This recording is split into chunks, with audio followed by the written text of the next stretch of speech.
todos, muchísimas gracias por la invitación, muchísimas gracias al profesor Longhi que nos ha dado unos estímulos muy fuertes para pensar. Yo hablaré en castellano, aunque hace tiempo que no lo practico, así que seáis piadosos con mis errores. Yo voy a hacer, aunque yo trabajo en la universidad desde hace tiempo y mi formación y mi recorrido es básicamente universitario, no voy a hacer una ponencia universitaria. ¿Por qué? Desde hace mucho tiempo me intereso del tema de sostenibilidad por pasión personal y desde hace un tiempo empiezo a preguntarme cómo estas ideas muy complejas y grandes de las que, por ejemplo, nos ha hablado el profesor Longhi, pueden aterrizar. Y no solamente pueden aterrizar en Barcelona, en Milán, en Roma, en Londres, sino pueden aterrizar en una pequeña ciudad de una isla, en un contexto rural, o donde hay una distancia cultural entre los problemas que nos tenemos que enfrentar y la conciencia de ellos, que es increíble. Y la otra cuestión que saldrá de aquí es que como las políticas de grande nivel, las políticas, por ejemplo, de la Unión Europea, por un lado se vehiculan por grandes políticas de sistema, pero por otro lado se van diluyendo en el territorio por microproyectos que se van haciendo, siempre con la Comunidad Europea, que ofrece dinero para hacer cosas según criterios, directamente o indirectamente. Y entonces se van generando una cantidad de proyectos que en este paso desde las ideas grandes a la actuación van perdiendo de sentido. Entonces, la cantidad de recursos que se están invirtiendo para ir hacia una nueva sociedad con las características de las que hablábamos antes, no siempre llegan a su éxito y en cambio a veces obtienen el resultado contrario de banalizar y de empujar la sociedad en una dirección contraria o de hacer creer que sostenibilidad es una cosa que no es.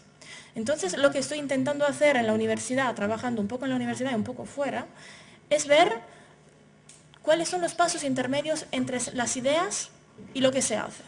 Cómo ayudar a que los proyectos que se hacen puedan concretizar y actuar las ideas grandes y cómo hacer que esas ideas grandes se puedan entender y arraigar en sociedades que no tienen la conciencia de los problemas que tenemos que enfrentar. Aquí es un poco la estructura de la presentación, intentaré ir rápido. Hablaré muy por encima de algunos proyectos que estoy siguiendo directamente o que estoy viendo que se hacen en mi contexto, hablaré de Cerdeña básicamente. No voy a explicar cada uno de ellos porque el tema no es hablar de los proyectos, es hablar de cómo de cada uno de los proyectos. Es un poco reflexionar y en realidad la reflexión la haremos todos juntos después, de cómo esos proyectos se tienen que llevar a cabo, se pueden llevar a cabo. Obviamente, yo iré muy rápido, si hay interés en alguno de estos proyectos, luego podemos hablar y detallar un poco más.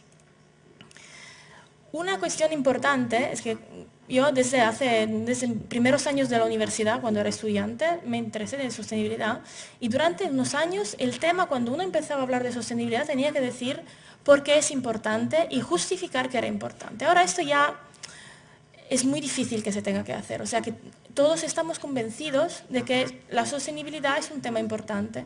Ahora el problema es cómo se hace, porque partiendo de principios a veces muy claros, cuando intentas aplicarlos hay una cantidad de contradicciones que realmente hacen que ese paso no sea inmediato. Entonces yo creo que, por ejemplo, un campo de investigación importante es eso, y es cómo se hace. Y eso es lo que decíamos antes, el riesgo de banalizar. O sea, que como se está hablando mucho y de forma muy superficial de esos temas, parece que ahora todo el mundo sabe qué se tiene que hacer. O sea, bueno, reciclo por aquí, ahorro un poco de agua, me pongo un fotovoltaico encima de la cubierta y ya está. Y todas las conexiones complejas, todas las transversalidades que se dan, no se ven. Entonces, por ejemplo, ¿cómo se hace promover el transporte público donde hay poca densidad? En Cerdeña ese es un problema porque tenemos buses eléctricos a emisiones infinitas porque se divide por cero porque no hay ocupantes en el bus. Entonces, esos son problemas que no son banales y que se encuentran en cada territorio, que en cada territorio tienen una respuesta diferente.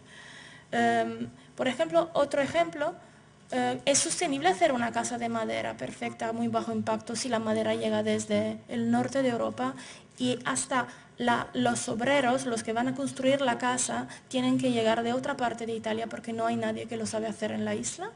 Las emisiones de CO2 de este sistema realmente, y no solo de CO2, realmente es funcional. Y ese tipo de, una tecnología como Casa Clima que está en Trentino, ¿tiene sentido en una isla como Cerdeña? Una casa estanca es aceptable en un clima mediterráneo y por la cultura mediterránea.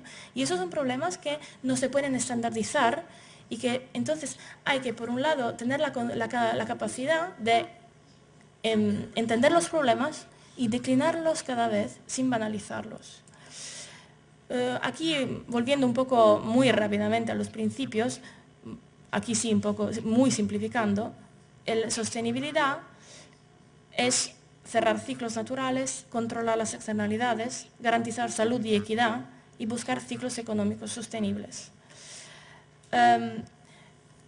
Volver a considerar los ciclos naturales fundamentales es importante porque esto es una guía fundamental para las políticas. Pero aquí, por ejemplo, hay un tema de escala. ¿A qué escala tengo que cerrar los ciclos? Una ciudad puede mantenerse por sí sola. ¿De cuánto territorio necesita? Entonces, ¿cuáles son los niveles de complementariedad entre ciudad y contexto no urbano? Y eso es importante también porque en el momento en que yo voy a planificar y a planear un territorio, tengo que ver cuáles son las relaciones entre partes. Y también hay impactos locales y impactos globales. Entonces, ¿quién paga qué? ¿Quién produce el impacto y quién lo paga? ¿Cómo se hace a clarificar este proceso? El problema de equilibrio entre territorios también es un problema de gobierno del territorio. Ahora, por ejemplo, en Italia, en Cerdeña sobre todo, hemos hecho un referéndum y hemos cancelado, la gente ha dicho que se tendría que cancelar las provincias. Y esto está muy bien por algunos puntos de vista, pero también estamos seguros de que ese nivel de gobierno del territorio no sirve si se hace bien. Y otro tema es el tema de diferentes ciclos. Si yo cierro un ciclo y si me olvido de los otros ciclos, puedo crear un problema, el problema de los biocombustibles. Y puedo construir un sistema de movilidad mucho menos impactante, pero igual puedo crear un problema grande a nivel de producción de alimentos. El problema de las externalidades, o sea, de los impactos, simplificando, por ejemplo, la acción pública, ¿quién evalúa las externalidades de la acción pública? ¿Y cuánta conciencia tiene la administración pública de las externalidades de sus planes? Normalmente, si veis, las políticas de sostenibilidad, por ejemplo, en mi contexto, por lo menos, las hace un sector, que normalmente es el sector de medio ambiente. El sector de urbanismo, yo hablo de administraciones públicas concretas, no de teorías. El sector de urbanismo, ¿cuánta conciencia tiene de los impactos energéticos de sus políticas? Si haces una nueva urbanización súper sostenible, pero muy lejos, y no tienes transporte público, o no tienes la masa crítica para hacer un transporte público, ¿esto es sostenible? Entonces, la capacidad de evaluar las externalidades es un problema. Y todos esos problemas a los que voy apuntando son problemas y desafíos que yo creo que tiene que recoger también la universidad, que tiene por un lado que hacer especulaciones teóricas, pero por otro lado tiene que un poco ensuciarse las manos y ayudar a la sociedad a resolver problemas, que son problemas complejos, porque nosotros tenemos, entre comillas, el tiempo para pensar y para construir herramientas que ayuden a los que hacen y no tienen tiempo a hacer mejor. Y por ejemplo, el tema de la monitorización, que ya veremos después. ¿Quién monitoriza los impactos? El tema de salud y equidad, el tema de la salud yo creo, por ejemplo, desde mi perspectiva, que a veces queda un poco de trasfondo porque no interesa crear la conciencia de todos los impactos negativos para la salud que tienen nuestras elecciones y nuestros materiales y nuestros productos. Por ejemplo, yo trabajo en temas de compras verdes, de Green Public Procurement, y en todas las documentaciones anexas a los criterios ambientales se dice que hay unas sustancias que se tienen que quitar porque son nocivas para las personas. Pero si tú vas a preguntar a alguien si el papel normal blanco le hace daño, dirá que no. Y no hay conciencia de estos impactos. Entonces el tema de salud se centra en casos tópicos, o sea, una zona muy polucionada donde ha habido un desastre de algún tipo, desastre natural, entonces ahí hay un problema de salud y no se percibe el problema de salud general. Luego hablaremos también de una paradoja del contexto específico de Cerdeña. Yo quiero decir que yo vivo en Cerdeña desde hace 6-7 años, pero no soy de Cerdeña, entonces lo que yo voy a decir es mi visión de una persona que llega, pero no con la ventaja de tener todo el bagaje cultural, de haber nacido ahí, de tener los padres de ahí. Entonces yo os doy una visión intermedia de una persona que vive ahí, pero viene con una óptica de fuera. El tema de la equidad es un tema que me interesó mucho. Yo hice hace tiempo una comparación entre indicadores de sostenibilidad y realmente si vamos a ver cada sistema de indicadores de sostenibilidad pone el tema de la equidad de forma muy diferente y básicamente en función del contexto. O sea, donde se hacen indicadores para el mundo, el tema de la equidad es hacer que los niños no mueran antes de los 5 años y que puedan ir a la escuela hasta los 10, o que las mujeres puedan, no, las mujeres ya igual no cuentan ahí en esos sistemas, y ese es el problema de no morir de hambre. Si vamos a mirar un sistema sistemas de indicadores de sostenibilidad en Europa, habrá el tema de la equidad de acceso al trabajo, de que las mujeres puedan trabajar, de que los niños puedan ir a la universidad. Y eso es importante porque vemos un poco como al cambiar los umbrales, el tema se articula de forma diferente. Entonces también, si hablamos de equidad, hay que explicitar bien de dónde estamos hablando y a qué paradigma de referencia queremos hacer, de qué paradigma queremos hablar. Lo que decíamos, la paradoja de la salud en Cerdeña. Yo creo que el tema de la salud y de la equidad también está muy condicionado por la percepción. Yo voy andando en una calle si me siento segura, casi independientemente de que esta calle sea segura. Hay factores psicológicos que un poco son endógenos y muchos son exógenos que condicionan. Por eso decía que en Cerdeña yo creo, por cómo yo veo las cosas, que no hay una percepción de un problema de salud en relación al medio ambiente, a la polución, porque el nivel promedio de calidad paisajística y de calidad medioambiental no hace percibir que haya un problema de eso. Luego hay zonas súper polucionadas por problemas industriales. Hay zonas, por ejemplo en Alguero, ahora hablábamos con compañeros hace unos días que llevamos 3 años con un problema de una marea amarilla que en agosto sale y destroza la playa, pero esto casi no se percibe. Entonces el tema de la salud se centra mucho en casos concretos y no se entiende como sea un tema transversal. Es evidente que el nivel promedio de salubridad del medio ambiente de una isla como Cerdeña no es el mismo de Milán, pero yo creo que no es tan radicalmente diferente como se percibe. Entonces para eso se subraya la importancia de la información, de lo que decimos, vamos a decir a los ciudadanos para que entiendan, aunque no sea cómodo que lo sepan. Y el tema de la economía sostenible es un tema complejo, como apuntaba el profesor Longhi antes. La idea que asociamos de que para estar bien tenemos que seguir creciendo, aunque hace muchos años, muchos que nos dicen que esto no va a ser posible, pero seguimos oyendo esto. Por ejemplo, por lo menos en Italia es así. Entonces hay que construir una nueva cultura del desarrollo y del bienestar y de la calidad de la vida que no pase por esta visión consumística del cada vez más, cada vez más.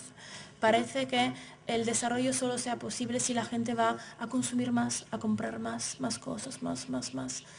Y esa es una contradicción que lo antes intentamos explicarla y hacerla entender mejor, porque es una ilusión de felicidad que no podemos cumplir.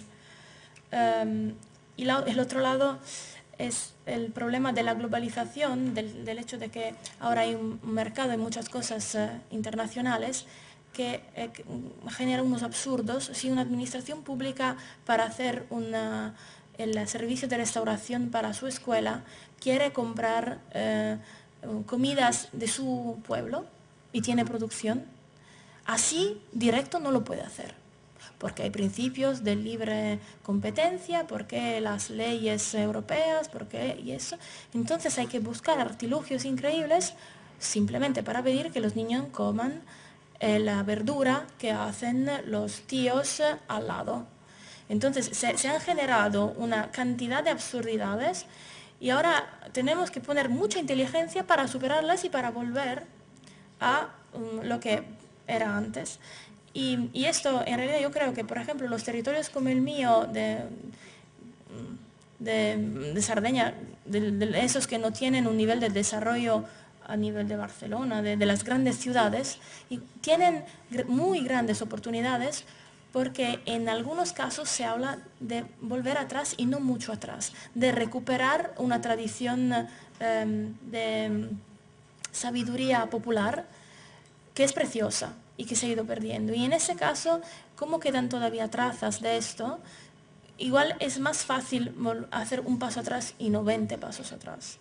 Y aquí me he inventado este tema del ingeniero escéptico por una experiencia personal, porque estábamos hablando de un proyecto de Green Public Procurement en un ayuntamiento pequeño de Sardeña, y la gente estaba con los funcionarios del ayuntamiento, y la gente estaba súper animada. Y luego sale el ingeniero del ayuntamiento diciendo que no, que esto va a ser para dejarles contentos a los de la Unión Europea, porque en realidad no se podrá cambiar nada, porque el sistema, o sea, la percepción de impotencia que hay, yo creo que es uno de los grandes problemas que tenemos, porque no vemos la capacidad de cambio que en realidad tenemos en nuestras manos. Por eso, por ejemplo, yo creo que es muy importante el trabajo que están haciendo la red de los comuni virtuosi, que hablará después, porque están intentando mostrar que se puede hacer. Y ese mostrar que se puede hacer es básico, porque la gente tome conciencia de lo que realmente se puede hacer y no se deje a la desesperación y a la sensación de ser solos, porque por lo que se decía antes de la democracia potencial de la red, es verdad que cada ciudadano realmente puede incidir. El tema es que tenemos que construir esta conciencia, que yo creo que todavía no está, y convencer al ingeniero escéptico que en realidad el grande sistema no necesariamente nos tiene que aplastar. Y eso es importante porque como yo creo que muchos cambios se generan desde abajo en los contextos peculiares, si ahí no hay gente que se lo cree, no se hará nada. Si donde se hacen las cosas, donde se intentan poner los cambios, no tienes cómplices, no creo que haya proceso desde arriba que pueda derribarlo todo. ¿Cierro? Vale. Voy a ir más rápido. La necesidad de un enfoque científico. El tema es que como los problemas son complejos y hay unas cantidades y unos indicadores a tener en cuenta, es importante que se empiece a medir, se empiece a monitorizar, a hacer análisis de ciclo de vida y no decir que eso es sostenible porque nos parece, y hacer las cosas en serio. Y ahí también tienen que entrar las universidades. Y eso, lo que decíamos, partiendo de ese enfoque científico, hacer el esfuerzo de traducirlo en un lenguaje que sea comprensible para los diversos actores de los proyectos y de los contextos, y entonces llegar a cosas reales. Unas reflexiones muy rápidas sobre los proyectos, luego iré aún más rápido sobre los casos. Importancia de la experimentación. Lo que decíamos, a partir de los grandes ideales se tienen que hacer proyectos concretos en territorios específicos. Primera cosa, si yo quiero hacer un proyecto, entender quién son los actores. Y esto es un problema porque si yo hago el proyecto y luego voy a ver cómo son los actores del territorio, si no están preparados, mi proyecto no funcionará. Entonces, independientemente de que yo tenga una financiación ahora que me hace hacer esta cosa, cualquier administración pública, cualquier actor social y cultural tendría que construir las condiciones para que estos proyectos se puedan llevar a cabo. Por ejemplo, una administración pública que sabe aprender y sabe cambiar y sabe modificar sus procesos. Empresas valientes, y no valientes porque hay un héroe que la guía, sino valientes porque tienen unas condiciones culturales al contorno que le pueden permitir arriesgar algo. Ciudadanos educados, o sea, que saben, que conocen su contexto, que tienen las informaciones correctas y que pueden participar, porque siempre hablamos de participación, pero no construimos las condiciones para que la gente quiera y sepa participar. Porque yo puedo invitar a 1000 personas a preguntarles que me digan su opinión, pero si no hay una cultura de la participación, no vendrán o dirán cosas no reales, porque no tendrán la costumbre a pensar no solo en sí mismos, sino en la colectividad. Entonces, sacar conclusiones de acciones de participación no bien construidas es muy difícil, porque no hay una cultura de la participación. Universidades que saben hacer, o sea, salir de las aulas, mojarse las manos, hacer proyectos junto con los ayuntamientos sin pensar que somos más listos y que sabemos más, porque cada uno sabe sus cosas y saber aprender nosotros también de lo que hacen los demás. Un tema muy rápido sobre las herramientas, qué cosas pueden servir. Una cultura que mira hacia adelante, entonces todo lo que son asociaciones, movimientos culturales, en todo este mundo tiene que no cerrarse en libros y en ámbitos cerrados, sino ir a la calle y comunicar y construir conciencia, una conciencia de una cultura diferente. La transversalidad, saber trabajar a nivel transversal entre actores diferentes y entre sectores diferentes de los mismos entes, de la misma administración. Eso yo veo que es un problema enorme en Italia. Cada sector va por su cuenta y no hay manera de hacer que se haga una política transversal. Y si no hay transversalidad, la sostenibilidad es difícil. La participación, que decíamos es fundamental, porque no podemos pensar que las personas sean números que van a hacer lo que les vamos a decir. Entonces es importante hacerla y construir las condiciones para que se puedan hacer bien. Y la complicidad territorial, o sea que cada ente del territorio y cada administración no viva por sí sola, sino que hable con los otros contextos, aunque uno sea de derecha y el otro sea de izquierda, y se junten y se comparen sus ideas y intenten construir proyectos comunes. Y la monitorización, que es un problema enorme porque nunca se sabe bien qué se está haciendo y qué resultado ha tenido lo que se ha hecho. Tenemos, por ejemplo, bandos de financiación de instalaciones fotovoltaicas y de agua caliente sanitaria para financiar acciones en ese sentido, y es difícil saber de la gente que ha recibido el dinero quién ha hecho qué. Y esto yo creo que no es un caso raro, es un problema. Y cada vez que vas a buscar algo, no tienes datos porque no hay nadie que se le ha ocurrido monitorizar algo. Eso yo tengo una pasión enferma por los indicadores, entonces esto puede ser un problema mío, pero yo creo que el tema de la monitorización realmente es importante. El tema de compras verdes, Green Public Procurement, es una herramienta muy fuerte para cambiar tanto la administración pública cuanto los actores económicos, tanto los ciudadanos, si se hace bien, si no se reduce a comprar papel reciclado sin saber por qué se hace y ya está.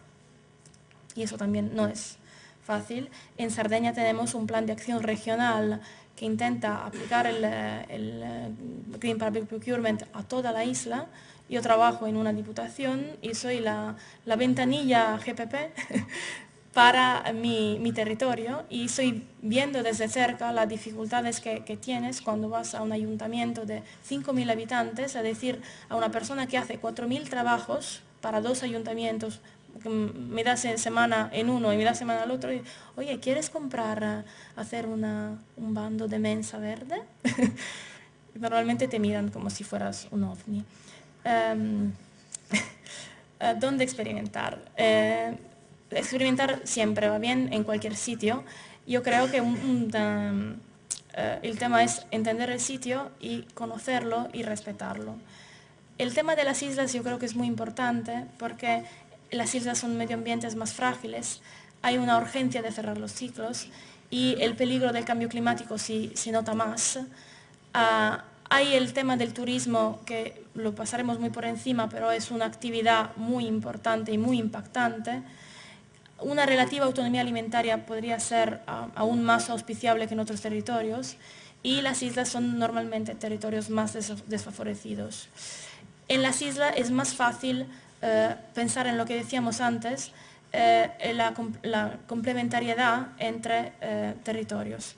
Por ejemplo, tenemos ahora en un proyecto que estamos haciendo sobre las emisiones de CO2, tenemos algunos ayuntamientos que gracias a la crisis ya casi tienen cumplidos los objetivos 20-20-20 de las emisiones de CO2, porque han cerrado todos y claro, ha habido un señor que se ha puesto 1.000 millones de megavatios a tierra de fotovoltaico y ya está.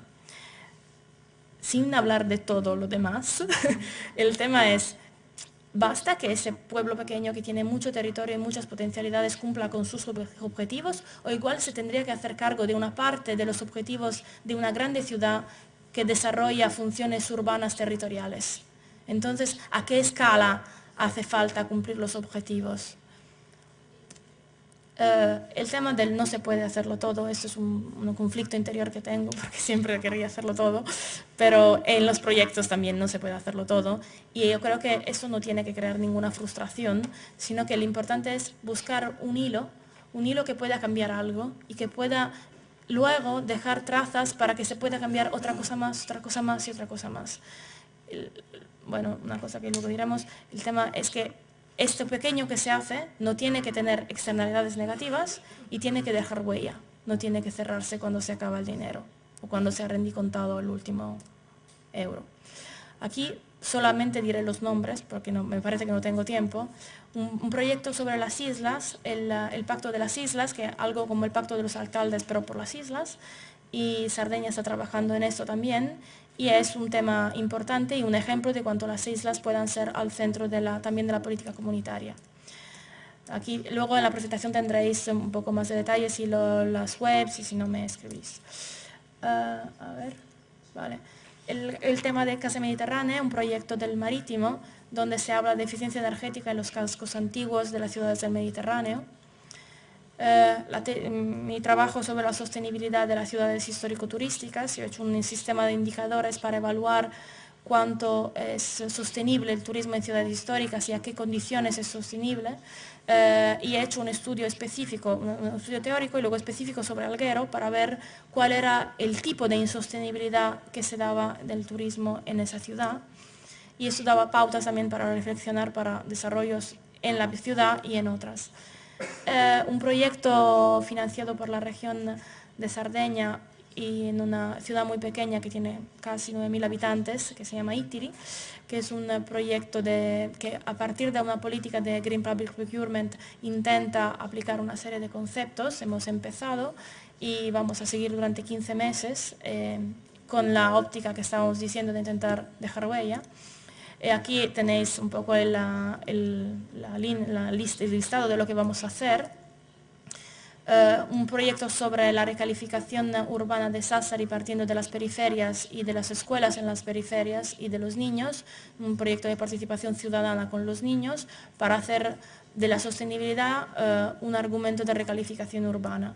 Y eso es la imagen del proyecto que mis compañeros de la universidad han proyectado junto con los niños, de la recalificación de una escuela. Hacer un país en serio, como ya sabemos, no sé si en España es lo mismo, pero en Italia se van produciendo los planes de acción de energía sostenible, que son los del Pacto de los Alcaldes, así como si fueran automáticos, o sea, copiar y pegar. 4 cosas, 2 números y ya está hecho el PAES. Cualquier persona se pone a poner a hacer un PAES porque como es muy fácil y hay el índice, pues ya está. El problema es que un PAES tiene sentido si es un plan realmente actuable, si tiene una visión de sostenibilidad que no es solamente el simple cálculo de quito una emisión de aquí y la pongo por allá. Con la universidad estamos intentando, en el caso de Sassari, colaborar para hacer del plan de acción que tienen que hacer por fuerza un plan que tenga sentido junto con unos consultores y con el ayuntamiento, con un equipo bastante amplio. Hacer un PAES entre muchos, ese es el proyecto en el que estoy trabajando. La región de Cerdeña ha hecho un proyecto para que unas comunidades medianamente pequeñas, unos ayuntamientos que se han juntado, intenten hacer unos planes de acción para la energía sostenible juntos, entonces, de territorios, que aquí se ve un poco lo que decíamos antes, de la complementariedad y de la potencialidad que territorios juntos pueden tener. Algunas cosas que hay que cuidar y voy cerrando. Eso son reflexiones mías a partir de lo que estoy haciendo y viendo hacer para aprender y para yo misma primero hacerlo mejor cada vez más.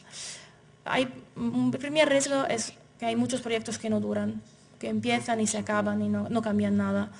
Hay una nostalgia luego que hubo ese proyecto, muy bonito, pero ya no tienen ninguna traza.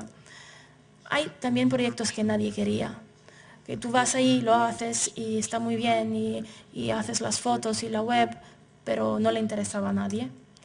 Hay proyectos demasiado sectoriales que no entienden las relaciones de contexto y las transversalidades entre temas y entonces se cierran en un punto de vista.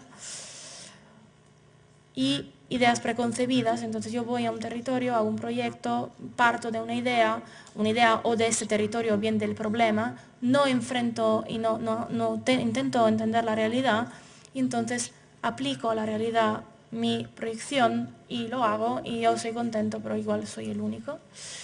El tema de tener que gastar el dinero, que es una pesadilla, porque cuando el dinero llega desde la Unión Europea y pasa por la región, luego lo tienes que gastar y lo tienes que gastar rápido y lo tienes que documentar. Y eso está todo muy bien, pero el problema es que a veces el hecho de tener que gastar y tener que gastar rápido viene antes de cómo lo gastas, si realmente hacía falta, si podías buscar una alternativa más económica. A veces ni buscas alternativas más económicas, porque si no, no sabes cómo rendicontar el dinero. Y eso es la suma de la locura. Y si en un proyecto, si lo hace un proyecto, no pasa nada, pero si son millares de proyectos en Europa que trabajan con el dinero de esa manera, es un problema. Y una breve conclusión. Yo creo que el camino hacia la sostenibilidad es importante, pero se tiene que hacer de forma práctica. De forma práctica no quiere decir de forma estúpida. O sea, siempre teniendo en cuenta y estudiando, intentando entender las dinámicas complejas, yendo a escuchar a la gente que sabe pensar a cierto nivel, pero luego volviendo a la realidad, intentando hacer las cosas que se piensan correctas. Los muchos proyectos que se hacen ayudan, pero no necesariamente ayudan. Ayudan si funcionan y si no pierden el sentido en la cadena de financiación y en la cadena de realización. La cooperación entre administración pública y universidad es fundamental. Y si no se hace, es una doble culpa de la administración pública y de las universidades, que no se buscan y no intentan hablar lenguajes comunes.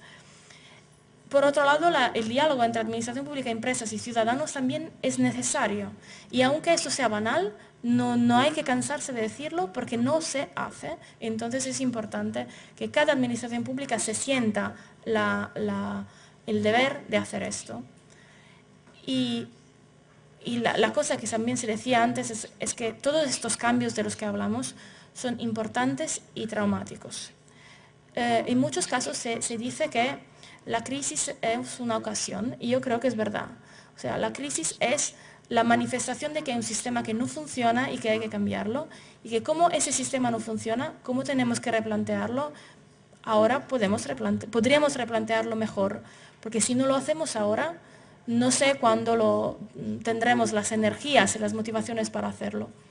Pues he acabado y estoy a disposición para profundizar.